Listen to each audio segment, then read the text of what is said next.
Kalau awak guna botol ni sebagai produk awak, confirm stok awak ni akan laku keras. Hello. Salam sejahtera. Hari ni Fakar nak tunjuk kepada awak-awak semua botol design terbaru pada tahun 2020 ni.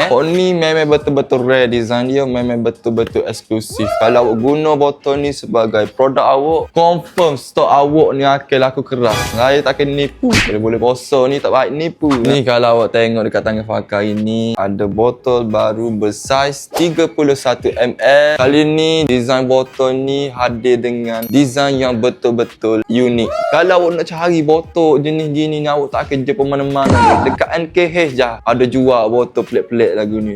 Saya sendiri ni explain pasal design dia pun susah. Tapi kalau yang mana nak mencari keunikan dalam produk ataupun dalam bisnes awak ni, botol ni perlu ada dalam produk awak sekarang. Dia hadir dengan 6 pilihan warna yang menarik perhatian. Hadir dengan spray jenis skru, jadi dapat memudahkan awak kalau ada kerosakan ataupun awak nak refill balik perfume ke dalam botol ni. Dan kalau awak nak tahu, di NKH kami menawarkan package drama sendiri dengan minimum order 300 pieces untuk awak dapatkan stiker yang berkualiti tinggi secara percuma. Kalau untuk wangian pula, dekat NKH ni ada lebih 950 wangian yang awak boleh pilih. Dan rusing wangian kita semua wangian-wangian yang eksklusif yang diinspirasikan daripada jenama-jenama antarabangsa. Jadi kalau awak berminat dengan botol design yang terbaru yang Fakar tunjuk kepada awak saat ni,